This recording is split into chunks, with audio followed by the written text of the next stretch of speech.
ஆண்டவராகிய இயேசு கிறிஸ்துவின் நாமத்தினாலே உங்கள் யாவருக்கும் என்னுடைய தோத்திரங்களை நான் தெரிவித்துக் கொள்கிறேன். இன்று ஒரு வேத வசனம் பார்ப்போம். அது மார்க்கு 5ஆம் அதிகாரம். இந்த மார்க்கு 5ஆம் அதிகாரம் நான் படிக்கும் முன்பு இதோடைய சுருக்கத்தை நான் சொல்கிறேன். இதில் 3 விஷயங்கள் சொல்லப்படுகிறது. ஒன்று, அசுத்த ஆவி பிடித்தவரை பற்றியும், மற்றொன்று 12 வருடமாக உதிரப்போக்கிலே இருந்த ஒரு ஸ்திரீ குணமாக்கப்பட்டதையும், ஒரு மரித்த சிறுமி உயிரோடு எழுந்த ஒரு அற்புதத்தையும் மார்க் 5 சொல்லப்படுகிறது. நான் அசுத்த ஆவி பிடித்தவனை பற்றி தான ஒரு கதையை நான் படிக்கிறேன். அதில் ஆண்டவர் என்ன பேசுகிறாரோ அதை நான் உங்களுக்கு சொல்ல விளைகிறேன். மார்க் 5ஆம் அதிகாரம். பின்பு அவர்கள் கடலுக்கு அக்கறையில் உள்ள கதரேனருடைய நாட்டில் வந்தார்கள். அவர் படவிலிருந்து இறங்கினவுடனே அசுத்த ஆவி உள்ள ஒரு மனுஷன் பிரேத கல்லறையிலிருந்து அவருக்கு எதிராக வந்தான். அவனுடைய குடியிருப்பு கல்லறைகளில் இருந்தது. அவனை சங்கிலிகளினாலும் கட்ட ஒருவனாலும் கூடாதிருந்தது. அவன் அநேக நேரம் விலங்குகளினாலும் சங்கிலிகளினாலும் கட்டப்பட்டிருந்தும் சங்கிலிகளை முறித்து விலங்குகளை தகர்த்து போடுவான். அவனை அடக்க ஒருவனாலும் கூடாதிருந்தது. அவன் எப்போதும் இரவும் பகலும் மலைகளிலும் கல்லறைகளிலும் இருந்து கூக்குரலிட்டு கல்லுகளினாலே தன்னை காயப்படுத்தி கொண்டிருந்தான். அவன் இயேசுவை தூரத்திலே கண்டபோது ஓடி வந்து அவரை பணிந்து கொண்டு, இயேசுவே, உன்னதமான தேவனுடைய குமாரனே, எனக்கும் உமக்கும் என்ன? என்னை வேதனைப்படுத்தாதபடிக்கு தேவன் பேரில் உமக்கு ஆணை என்றும் மிகுந்த சத்தமிட்டு சொன்னான். ஏனெனில் அவர் அவனை நோக்கி, அசுத்த ஆவியே, இந்த மனுஷனை விட்டு புறப்பட்டு போ என்று சொல்லியிருந்தார். அப்போது அவனை நோக்கி, உன் பேர் என்னவென்று கேட்டார். அதற்கு அவன், நாங்கள் அநேகராய் இருக்கிறபடியால் என் பேர் லேகியோன் என்று சொல்லி தங்களை அந்த திசையிலிருந்து துரத்தி விடாதபடிக்கு அவரை மிகவும் வேண்டிக் கொண்டான். அப்போது அவரிடத்தில் மலையருகே அநேகம் பன்றிகள் கூட்டமாக மேய்ந்து கொண்டிருந்தது. அந்த பிசாசுகள் எல்லாம் அவரை நோக்கி, பன்றிகளுக்குள்ளே போகும்படி அவைகளுக்குள்ளே எங்களை அனுப்பும் என்று அவரை வேண்டிக் கொண்டது. இயேசு அவர்களுக்கு உத்தரவு கொடுத்த உடனே அசுத்த ஆவிகள் புறப்பட்டு பன்றிகளுக்குள்ளே போயின. உடனே ஏறக்குறைய 2000 பன்றிகள் உள்ள அந்த கூட்டம் உயர்ந்த மேட்டிலிருந்து ஓடி கடலிலே பாய்ந்து கடலில் அமிழ்ந்து மாண்டது. பன்றிகளை மேய்த்தவர்கள் ஓடி இதை பட்டணத்திலும் சுற்றுப்புறங்களிலும் அறிவித்தார்கள். அப்போது சம்பவித்ததை பார்க்கும்படி ஜனங்கள் புறப்பட்டு இயேசுவினிடத்தில் வந்து, லேகியோனாகிய பிசாசுகள் பிடித்திருந்தவன் வஸ்திரம் தரித்து உட்கார்ந்து புக்தி தெளிந்திருக்கிறதை கண்டு பயந்தார்கள். பிசாசுகள் பிடித்திருந்தவனுக்கும் பன்றிகளுக்கும் சம்பவித்ததை கண்டவர்களும் அவர்களுக்கு விவரமாய் சொன்னார்கள். தங்கள் எல்லைகளை விட்டு போகும்படி அவரை வேண்டிக் கொள்ள தொடங்கினார்கள். அப்போது அவர் படவில் ஏறுகிற பொழுது பிசாசு பிரித்திருந்தவன் அவரோடு கூட இருக்கும்படி தனக்கு உத்தரவு கொடுக்க அவரை வேண்டிக் கொண்டான். இயேசு அவனுக்கு உத்தரவு கொடாமல், நீ உன் இனத்தாரிடத்தில் உன் வீட்டிற்கு போய் கர்த்தர் உனக்கு இறங்கி உனக்கு செய்தவைகளை எல்லாம் அவர்களுக்கு அறிவி என்று சொன்னார். அந்தபடி அவன் போய் இயேசு தனக்கு செய்தவையெல்லாம் தெக்கப்போலி என்னும் நாட்டில் பிரசித்தம் பண்ண தொடங்கினான். எல்லாரும் ஆச்சரியப்பட்டார்கள். ஆமென். இந்த நாளில் கூட இதை நான் படிக்கும்பொழுது இந்த பிசாசு பிடித்த லேகியோனால் பாதிக்கப்பட்ட ஒரு அசுத்தாவி பிடித்த ஒருவனுடைய வாழ்க்கை ஆண்டவரிடம் ஒப்படைக்கப்பட்டிருக்கிறது. அவன் வாழ்க்கையை முற்றிலுமாக ஆண்டவருக்காக அர்ப்பணித்தான். அர்ப்பணித்தது மாத்திரமல்ல, அவன் பெற்றுக்கொண்ட நன்மைகளை, ஆசீர்வாதத்தை தெக்கப்போலியா என்னும் நாட்டில் பிரசித்தம் பண்ண தொடங்கினான். எல்லாரும் ஆச்சரியப்பட்டார்கள். என் வாழ்க்கை இன்று மாறியிருக்கிறது. என் வாழ்க்கையை பார்த்து ஆச்சரியப்படும்படி இந்த மகன் சொஸ்தமானான். இவன் வாழ்க்கையிலே எப்படியோ பட்ட பாவங்களை செய்து கொண்டிருந்தான். இன்று இவன் சுகம் பெற்றான். இன்று இவன் பிரசித்தம் பண்ணி கொண்டிருக்கிறான் என்று ஆச்சரியப்படும்படி என் வாழ்க்கை மாறியிருக்கிறதா, உங்கள் வாழ்க்கை மாறியிருக்கிறதா என்று நாம் பார்க்கிற ஒரு நிலையிலே நாம் இங்கே இருக்கிறோம். இதுக்கு மேலே இருக்கிற ஒரு வசனத்தை பாருங்கள். இயேசுவினிடத்தில் வந்து லேகியோன் ஆகிய பிசாசு பிடித்தவன் வஸ்திரம் தரித்து உட்கார்ந்து புத்தி தெளிந்திருக்கிறதை கண்டு பயந்தார்கள். நம்ம ஊர்ல பிசாசு பிடித்து அவன் எல்லாரையும் அடிக்கிறவனாகவும் எல்லாரையும் காயப்படுத்துகிறவனாகவும் இங்கே அவனை பற்றி சொல்லப்படுகிறது. அவனுடைய குடியிருப்பு கல்லறைகளில் இருந்தது. அவனை சங்கிலிகளினாலும் கட்ட ஒருவனாலும் கூடாதிருந்தது. அவன் அநேகந்தரம் விலங்குகளினாலும் சங்கிலிகளினாலும் கட்டப்பட்டிருந்தும் சங்கிலிகளை முறித்து விலங்குகளை தகர்த்து போடுவான். அவனை அடக்க ஒருவனாலும் கூடாதிருந்தது. அவனை அடக்க ஒருவனாலும் கூடாதிருந்த நிலையிலே மக்கள் பயப்படவில்லை. இவன் அசுத்த ஆவி பிடித்தவன், இவனை அடக்க முடியாது, இவனுடைய கேரக்டரே இப்படிதான், இவன் வாழ்க்கை இப்படிதான் அவன் வாழ்ந்து கொண்டிருப்பான், அவன் இஷ்டத்துக்கு நான் அவனை விட்டுவிடுவேன் என்று மக்கள் என்ன பண்ணுவாங்களாம், நினைத்து கொண்டிருப்பார்கள். அவன் பைத்தியம் பிடித்தவனாய் ஒருவேளை உங்களை அச்சுறுத்த கூட அவன் துணிவான். ஆனாலும் அந்த நேரத்தில் பயப்படவில்லை. ஆனால் மக்களாகிய நாம் அவன் சுகம் பெற்று வஸ்திரம் தரித்தவனாய் பிசாசுகள் எல்லாம் அவனை விற்று அகன்ற போதில புத்தி தெளிந்திருக்கிறதை கண்டு மக்கள் எல்லாம் பயந்தார்கள். ஆம் பிரியமானவர்களே, நீங்கள் மனம் மாறும் பொழுது, நீங்கள் ஆண்டவரை நீங்கள் தொழுது கொண்டு அவரிலே நிலைத்து உண்மையாய் இருக்கும் பொழுது மக்கள் உங்களை பார்த்து பயப்படுகிறவர்களாக இருப்பார்கள். ஆம், உங்களுடைய செய்கை ஆண்டவருக்கு பிரியமானதாய் இருக்கும். நீங்கள் நன்மையானதை செய்வீர்கள், தீமைக்கு நீங்கள் ஒத்துப்போக மாட்டீர்கள். நன்மையை மாத்திரமே செய்வீர்கள், தீமைக்கு நீங்கள் படிந்து போக மாட்டீர்கள். தீமையை நீங்கள் வெறுக்கிறவர்களாக இருப்பீர்கள். உங்களுக்கே நஷ்டம் வந்தாலும் நன்மையை செய்கிறவர்களாக நீங்கள் இருப்பீர்களானால் மக்கள் உங்களை கண்டு பயப்படுவார்கள். ஒருவன் நல்லவனாகவே இருக்கிறான், அவனுக்கு எந்த கெட்ட பழக்கமும் இல்லை, அவன் உண்மையாகவே குடும்பத்தை நடத்துகிறான், எல்லாவற்றையும் சரியாக செய்கிறான் என்றால் அவனை பார்த்து மக்கள் அஞ்சுவார்கள், பயப்படுவார்கள். அவர் ரொம்ப உண்மை உள்ளவன், அவனிடம் நீ போகாத, நீ அவன்கிட்ட போனேன்னா எதுவும் உனக்கு கிடைக்காது, அவன் நியாயமாக தான் செய்வான். அப்ப நியாயமாய் செய்கிறவனிடத்துல ஒருவரும் அண்டமாட்டார்கள், அவனை வெறுப்பாக தான் பார்ப்பார்கள். இதுதான் அந்த மக்கள். நம்மளை சார்ந்தவர்களும் அப்படிதான் இருக்கிறார்கள். நீங்க உண்மையா இருந்து பாருங்கள், நீங்கள் குடிக்க மாட்டீங்க, பொய் சொல்ல மாட்டீங்க, திருட மாட்டீங்க, நீங்கள் உண்மையாக இருக்கீங்கன்னா உங்களை நெருங்குவதற்கு அஞ்சுவார்கள். நல்ல இந்த உலக பிரகாரமான ஆசையை எல்லாம் கொண்டவர்களாக இருந்தீர்களானால் உங்களிடம் எல்லாரும் கூடுவார்கள், சேர்ந்து எல்லாம் வாங்க புசிப்போம் குடிப்போம் என்று எல்லாரும் வருவார்கள். நீங்கள் தனிமையாக இருந்து ஆண்டவரை நேசிக்கிறவராய், ஆண்டவருடைய ஊழியத்தை செய்கிறவராய், நீங்கள் ஒருவேளை குடும்பத்தை நல்ல நேர்த்தியாய் நடத்துகிறவராக இருந்தால் அவர்கள் உங்களிடம் வரமாட்டார்கள், உங்களை கண்டு அஞ்சுவார்கள், பயப்படுவார்கள். ஏன்னால் ஆண்டவருடைய பிள்ளைகள் வேலி அடைத்து பாதுகாக்கப்படுகிறார்கள்.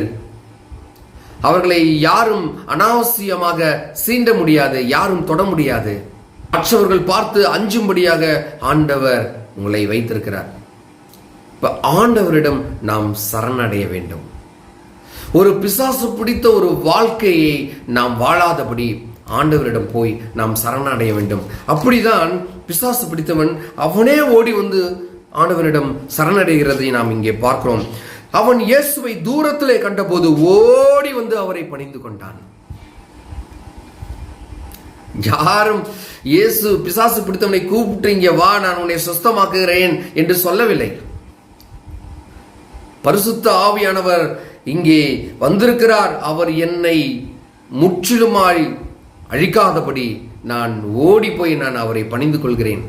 பிசாசுகளுக்கே அந்த ஒரு தந்திரம், ஒரு எண்ணம், அறிவு இருக்குமானால் தேவசாயலாய் படைத்த ஒரு மனிதனுக்கு ஏன் அவரிடம் போய் அண்டிக் கொள்வோம்? நாம் அவரை சேவிப்போம், அவர் சொற்படி நடப்போம், கர்த்தர் என்னை பார்த்துக் கொள்வார், நித்தமும் என்னை நடத்துவார் என்ற அந்த ஏன் எனக்கு அந்த எண்ணம் வரமாட்டேங்கிறது. ஆலயத்துக்கு போவோம், எல்லாம் செய்வோம், ஆனாலும் ஒரு டிஸ்டன்ஸ் மெயின்டைன் பண்ணிக்கிட்டே இருக்கோமே. ஏன்? இங்க பாருங்க, அவன் இயேசுவை தூரத்திலே கண்டபோது ஓடி வந்து அவரை பணிந்து கொண்டு, இயேசுவே, உன்னதமான தேவனுடைய குமாரனே, எனக்கும் உனக்கும் என்ன என் மிகுந்த சத்தமிட்டு சொன்னான். ஏன்னா அவர் அவனை நோக்கி, அசுத்த ஆவியே, இந்த மனுஷனை விட்டு புறப்பட்டு போ என்று சொல்லியிருந்தார். ஆண்டவர் உங்களை தெரிந்து கொள்கிறார் என்றால் முன்குறித்து வைத்திருக்கிறார், உங்களை தெரிந்து கொள்வார். அப்படிதான் சவுலாகிய பவுலாய் மாறும் பொழுது அனனியாவை பார்க்கும் பொழுது அனனியா சொல்லுகிறார், சவுலே, உன்னை பவுலாக ஆண்டவர் முன்குறித்து வைத்திருக்கிறார், தாமதிக்காதே, உடனடியாக போய் ஆண்டவருடைய ஊழியத்தை செய் என்று அந்த நேரத்தில் பவுலை அனனியா வேண்டிக் கொண்டான். அதே போலதான் ஆண்டவர் உங்களையும் என்னையும் முன்குறித்து வைத்திருக்கிறார். எத்துணை லேகியோன் பிசாசுகள் பிடித்தவனாய் இருந்தாலும் ஆண்டவர் உங்களை முன்குறித்து விட்டார் என்றால் நீங்கள் அவரிடம் கண்டிப்பாக தஞ்சமடைவீர்கள், சரணடைவீர்கள். என்னை ஆண்டவர் முன்குறித்து வைத்திருக்கிறார். தாயின் கருவில் உருவாகும் முன்னே என்னை முன்குறித்து வைத்திருக்கிறார். ஒருவேளை நீங்க எங்க வேணாலும் போகலாம், நீங்க உலகத்துல நீங்க எங்க வேணாலும் போகலாம், எப்படி வேணாலும் உங்கள் எண்ணங்களை நீங்கள் சிதறடிக்கலாம், உங்கள் எண்ணங்களை நீங்கள் அலைப்பாய விடலாம். ஆனாலும் அதோடைய கடிவாளம் ஆண்டவர் கையிலே இருக்கிறது. இந்த வருடத்திலே, இந்த நாளிலே, இத்தனை நொடி பொழுதிலே லேகியோன் பிடித்த அந்த பிசாசு பிடித்தவன் சொஸ்தமாவான் என்று ஆண்டவர் முன்குறித்து வைத்திருக்கிறார். ஆகவேதான் அவன் இயேசுவை தூரத்திலே கண்டபோது ஓடி வந்து அவரை பணிந்து கொண்டு, இயேசுவே, உன்னதமான தேவனுடைய குமாரனே, எனக்கும் உனக்கும் என்ன, என்னை வேதனைப்படுத்தாதபடி தேவன் பேரில் உமக்கு ஆணை என்றும் மிகுந்த சத்தமிட்டு சொன்னான். அவனை நோக்கி, அசுத்தாவியே, இந்த மனுஷனை விட்டு புறப்பட்டு போ என்று சொல்லியிருந்தார். அப்போது அவர் அவனை நோக்கி, உன் பேர் என்னவென்று கேட்டார். அதற்கு அவன், நாங்கள் அநேகராய் இருக்கிறபடியினால் என் பேர் லேகியோன் என்று சொன்னான். தங்களை அந்த திசையிலிருந்து துரத்தி விடாதபடிக்கு அவரை மிகவும் வேண்டிக் கொண்டான். பிசாசு கேட்கிறதையே ஆண்டவர் செய்கிறவராய் இருக்கிறார் என்றால், தேவன் சாயலாய் படைக்கப்பட்ட மனிதனுடைய தேவைகளை, மனிதனுடைய வேண்டுதல்களை ஆண்டவர் கேட்காமல் போவாரா? எனக்கு இதுதான் ஆச்சரியம். பிசாசு கேட்டதுக்கே ஆண்டவர் இங்க என்ன பண்றாரு, சரி வேற எங்கேயும் விரட்டி விடாம என்ன பண்றாராம், பன்றிகள் மேய்கிற கூட்டத்துல பிசாசுகளை துரத்தி விட்டாராம். அந்த இடத்துல ஒரு விஷயம் நான் பார்க்க வேண்டியதா இருக்கு. அவனுடைய வாழ்வாதாரத்துக்காக அந்த பன்றிகளை மேய்த்து அந்த இறைச்சியை ஒருவேளை அவர்கள் சாப்பிடுவார்களா என்று தெரியவில்லை. அந்த காலத்துல பன்றிகள் அதிகமாகவே இருந்திருக்கிறது. அந்த நேரத்தில் கூட இந்த பிசாசு வேண்டிக் கொண்டதாம், என்னை எங்கேயாவது கொண்டு போய் என்னை அனுப்பி விட்டுறாதீங்க, என்னை அந்த பன்றிகள் மேய்கிற அந்த கூட்டத்திலேயாவது அனுப்புங்க அப்படின்னு சொல்லும் பொழுது அந்த பிசாசுகள் எல்லாம் அவரை நோக்கி பன்றிகளுக்குள்ளே போகும்படி, அவைகளுக்குள்ளே எங்களை அனுப்பும்படியும் அவரை வேண்டிக் கொண்டன. இயேசு அவர்களுக்கு உத்தரவு கொடுத்த உடனே அசுத்தாவைகள் புறப்பட்டு பன்றிகளுக்குள்ளே போயின.